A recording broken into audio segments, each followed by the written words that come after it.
Putin चीन के राष्ट्रपति शी जिनपिंग को माय डियर फ्रेंड कहकर संबोधित कर रहे हैं। जिनपिंग रूस की सबसे बड़ी समस्या का समाधान पेश कर रहे हैं।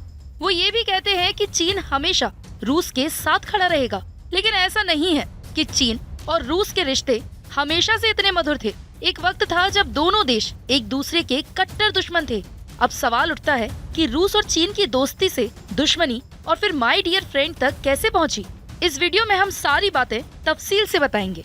वैसे तो रूस और चीन के बीच संबंधों का इतिहास सदियों पुराना है। दोनों देशों की हजारों किलोमीटर लंबी जमीनी सीमा है। उनके बीच लंबे समय से व्यापारिक रिश्ते हैं, लेकिन 1953 में स्टालिन की मौत के बाद दोनों देशों के संबंध खराब होने लगे। स्टालिन के बाद सत्ता निकिता खुश्चेव के हाथों में आई। उन्होंने स्टालिन की नीतियों को बदलना शुरू कर दिया। वो चीन को अपना पिछलग्गू बनाकर रखना चाहते थे। इधर माओ चीन को न्यूक्लियर पावर से लैस करना चाहते थे। उन्होंने खुश्चेव से मदद मांगी। खुश्चेव अमेरिका के साथ न्यूक्लियर बैन ट्रीटी पर बात करने लगे थे। माओ ने उनकी आलोचना की। नतीजा, सोवियत संघ ने चीन के सभी सलाहकारों को वापस बुला लिया। उन्होंने चीन की मदद से भी इनकार कर दिया। इसके बावजूद चीन ने 1964 में पहला परमाणु परीक्षण किया। उसने अपनी सेना भी मजबूत कर ली। इससे सोवियत संघ को खटका हुआ। 1966 आते आते दोनों देशों ने एक दूसरे के बॉर्डर पर हजारों सैनिक तैनात कर दिए। दोनों देशों के बीच झगड़े की वजह बना एक द्वीप। सोवियत संघ और चीन के बीच उसरी नदी में एक टापू था। दोनों देश इस पर अपना दावा ठोकते थे। दोनों देशों की सेनाएं इस द्वीप में आ डटी। कुछ दिनों तक तो ये मामला शांत रहा, लेकिन 2 मार्च 1969 को चीनी सैनिकों ने घात लगाकर सोवियत सैनिकों को मार दिया। इसके बाद भीषण जंग शुरू हो गई।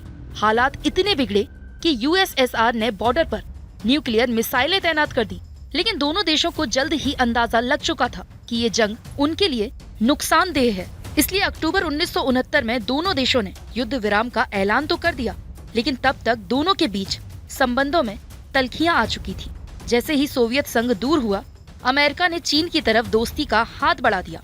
1972 में तत्कालीन अमेरिकी राष्ट्रपति रिचर्ड निक्सन माओ से मिले और 1978 में दोनों देशों के बीच डिप्लोमेटिक रिश्तों की नींव रखी गई। कुछ वक्त बीता। 1985 में मिखाइल गोर्बाचोव सोवियत संघ के लीडर बने। 1989 में गोर्बाचोव बीजिंग दौरे पर आए। 2 साल बाद चीन के राष्ट्रपति जियांग जैमिन मॉस्को गए। 4 दशक बाद दोनों नेता एक दूसरे से मिलते हैं। सोवियत संघ के विघटन से 2 साल पहले तियानमेन नरसंहार होता है। अमेरिका चीन के नेताओं की संपत्ति फ्रीज कर देता है। चीन के कई नेताओं पर प्रतिबंध भी लगा देता है।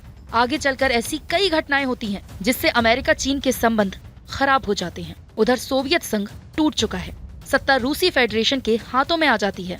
चीन के साथ संबंध फिर सुधरने लगते हैं। साल 2004 में दोनों देश बॉर्डर विवाद सुलझा लेते हैं। रूस चीन के नेतृत्व वाला शंघाई कोऑपरेशन ऑर्गेनाइजेशन यानी कि SCO ज्वाइन कर लेता है। दोनों देशों के बीच व्यापार बढ़ने लगता है।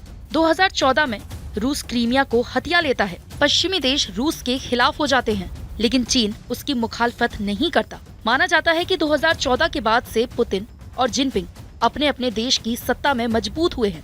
21वीं सदी में चीन अपनी विदेश नीति बदलता है। चीन की बदलती विदेश नीति का उदाहरण रूस और यूक्रेन युद्ध है।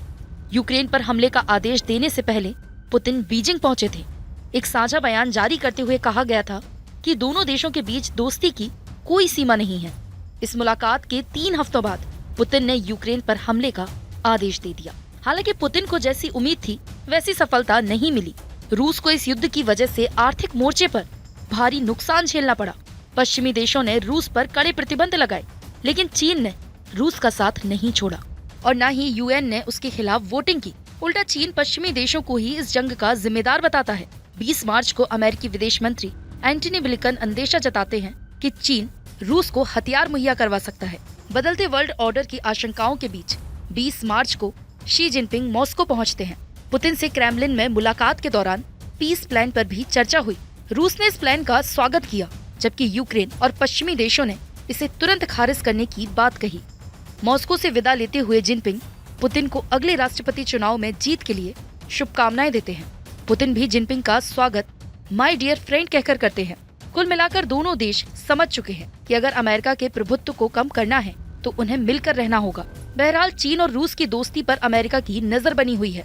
वो मौके की तलाश में है कि कब दोनों देशों के संबंधों में खटाई डाल सके।